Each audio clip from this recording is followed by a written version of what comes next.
Hello and welcome to History Respawned. I'm John Harney. I'm at the PCA this week, the Popular Culture Association annual meeting, where I gave a talk about Animal Crossing and Japanese politics in the 20th century, and I saw lots of other cool talks. I'm here today with a bit of coffee and some kind of barely identified pastry, because I'm going to have a late dinner tonight. Why not? And I want to talk a little bit about kind of what this conference is. This is my favorite conference, easily. I started going to regional popular culture conferences years ago now, I suppose, and I'm now 4 or 5 years into coming to the annual meeting. This year was in Atlanta. It's the most supportive academic meeting I go to, bar none, and it's got a fantastic overlap of game studies, science fiction studies, film studies, literature studies, and you name it, really. So on my panel this year, I talked about Animal Crossing, and I was on a cozy panel, and so my co-panelists talked about games like Stardew Valley, Power Wash Simulator, and Project Zomboid, among a couple of others. I've seen some really interesting talks about Halo, some talks about new games that are kind of new to me, and I think maybe in future episodes I might talk about those a little bit more. But for now, I just want to show you a little bit around the conference and kind of show you bits and pieces of the hotel here in Atlanta, and I'll be back in just a sec. Yes, right. Familiar home economics class.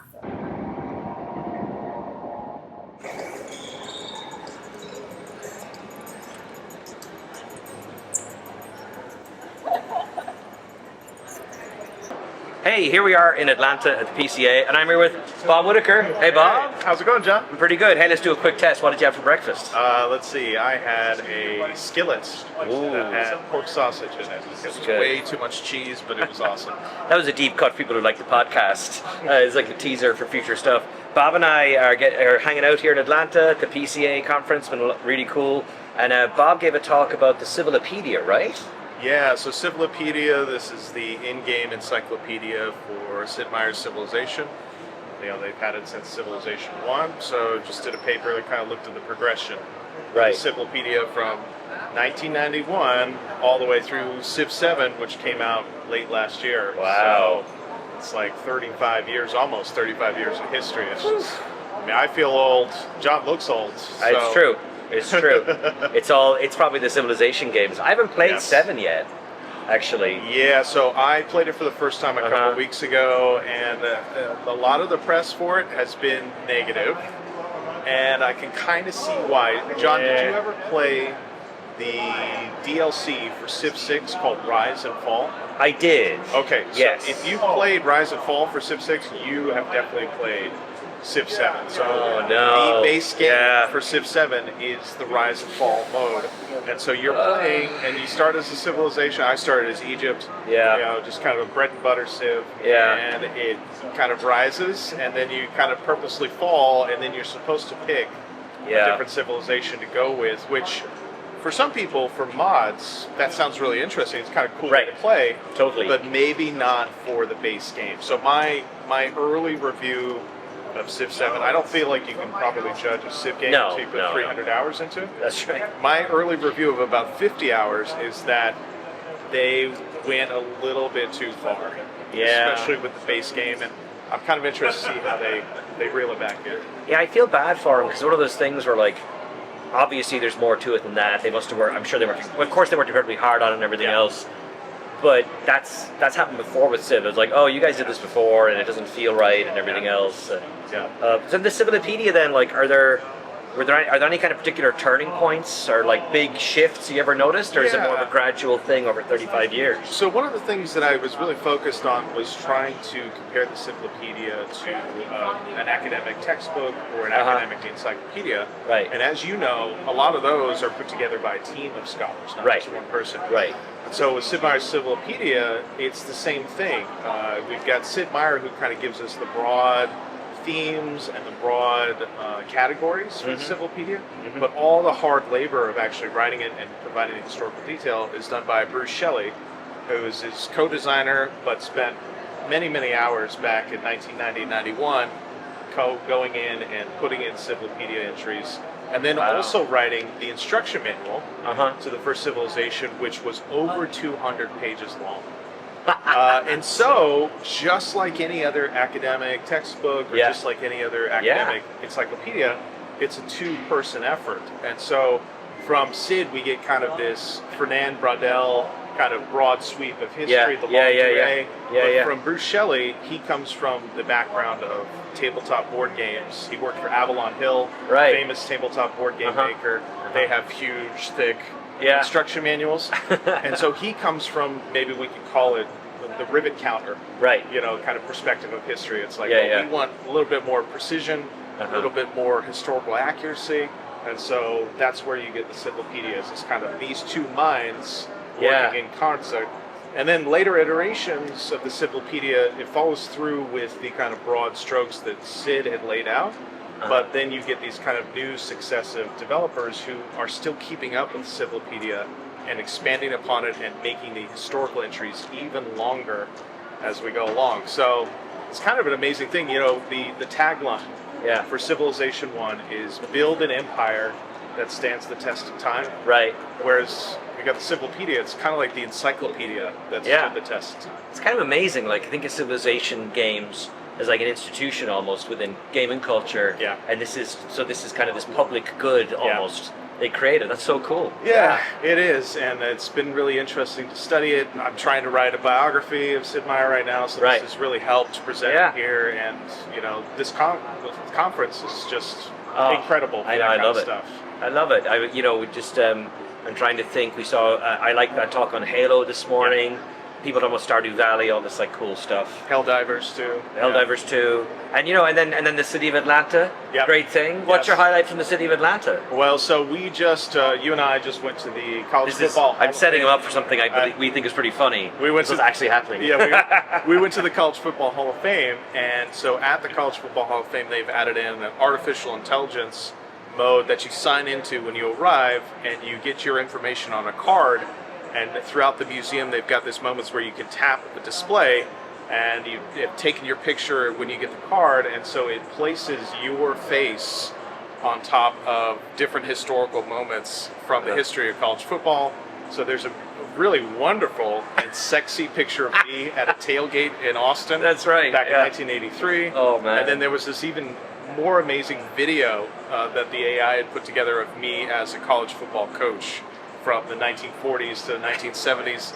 And it ends with my career finishing up, but I go to live in Frisco, Texas, and I open up basically a Wingstop. And I've just got the most like sad look on my face. It's Oh, like yeah. my old bygone football days are over, and now I just serve food. And You have like it's- the echoes of like the announcers in Exactly. your head The when you reggae, serve chicken yeah, wings. It's Yeah. just like the sad look. So Oh man. that was the highlight. So Hilarious and terrifying is what I would Yes. say. Yeah. I'm like, we did it, and I'm like, was this a good idea? Am I going to show up in the crowd Yeah. in college football 27 or something horrible like maybe. that? So maybe. Well, they own you now. Well, I guess they Football do. owns you. I guess they do. Well, I tell you what, for all time's sake, as it were, whenever we would do podcast, we would always end with, what are you playing? Yes. So I tell you what, you go, then I'll go. Okay. And then we'll say goodbye to the folks at home. sounds so good. What are you playing right now? Yeah, I am playing Expedition 33, Claire Obscura Expedition 33. And this is basically everybody's game of the year last year, which means that I'm getting to it now, 18 months later, and I love it. It has got great combat. I love the parry system. I love the storyline too, and I love how French everything is. Me It too, is yeah. So French. I know. There's so much ennui. There's so many outfits based around holding a baguette. That's true. There are mimes. There's street mimes. I love that you're not exaggerating. This is all in the game. All Yeah. accurate. And your enemy is a tortured artist. I mean, it's That's just like, it's just so quintessentially French, and I love it. I highly recommend it. Yeah, What, it's what such about? Oh yeah, go ahead. Yeah, well, I just say real quick about Claire Obscura. It's so weird because I describe it to people as it's basically a Final Fantasy game, but simultaneously just the most French thing so I could possibly imagine. I'm playing Bungie's Marathon a bunch, Okay. so I'm dying all the time. Now, real fast. Yeah. Did you play OG Marathon back in the day? No, not back in the day. I did Okay. not. I played it for the first time last week actually because I'm trying to figure out a way to make a video of History Respawn talk about marathons. Oh, This is what I'm okay. playing. Yeah. And I'm kind of interested in this meta. They're resurrecting this game or Yes. revisiting it. It's wild playing it now on, and I don't know if it is right now. It was free on Steam a couple weeks ago. Yes. But it's of course the control scheme and everything is so different. Yeah. But the modern game, I'm surprised I like it. I'm not a hardcore gamer at all. The cool thing playing solo and stuff like that, it's really kind of a stealth game more than anything else. Oh, really? I didn't Yeah, know that. yeah. I Okay. mean, there's a lot of like hiding from people, and the audio cues are really important. So I've had some very satisfying moments where I could Sounds hear like- a guy walking around. Kind of sounds like Arc Raiders a little bit. So apparently it's quite similar. I haven't played Arc Raiders, but apparently in Arc Raiders people are friendlier. In Marathon, everyone's ruthless. Everyone's out to get each other. there's Like there's I've been camped. Oh, really? Really? Yeah. Oh, yeah. There's a little bit of that in Arc Raiders also, but it's kind of similar games. Yeah. Very But similar. I played the OG Marathon. Oh, wow. Back in the '90s on my mother's Apple Macintosh. Yeah. And I mean, I remember being blown away. But then, of course, it's like, oh, well, these guys, Bungie, they disappeared. What happened to them? And then it's like 5 years later, Halo comes out. It's like, oh, okay. Biggest developer in the world. But the kind of key thing from Marathon's history that ends up in Halo is the kind of floaty jump. Like, that's a really important part of Marathon. Interesting. Yeah, and it kind of gave it an interesting leg up on kind of FPS games from the 1990s. Yeah. Doom, etc. You couldn't jump. But For Marathon, younger you could. viewers, this was like a big deal. Oh, yeah. Like in Oh, yeah. Doom, there's no jumping in Doom. No. Are you crazy? No. Yeah, Why would they no. need to jump? Yeah. Who would even need to do such a thing? Yeah, and that panel we were at this morning, we were at a panel where a scholar was talking about the Halo games, and the little vignette I really liked was he talked about being on forums when like Halo Reach came out, Yes. and everyone's like, oh, it's been garbage since Halo Yeah. 2, and then Halo Infinite comes out, this is such garbage, I miss Halo Reach. It's like, that sounds about right. That sounds about, gamers. Yeah, gamers. Cool. Well, thanks, Javi. It's great to see you. Yeah, great to see you too. Thanks for having me on. Yeah, no, it's great. Yeah.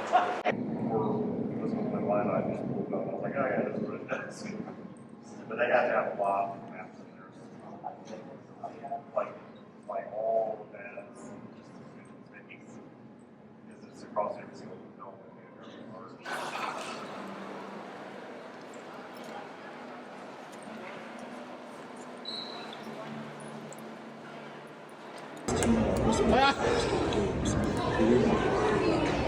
This quirky ritual led to their stunning victory over the University of Oklahoma. Amazing. In 1998. Coach Whitaker retired in 1974, remembered for turning his to his greatest strength. He moved to Frisco, Texas, and opened a hot book store, which Frisco? remarkably still operates today. Oh,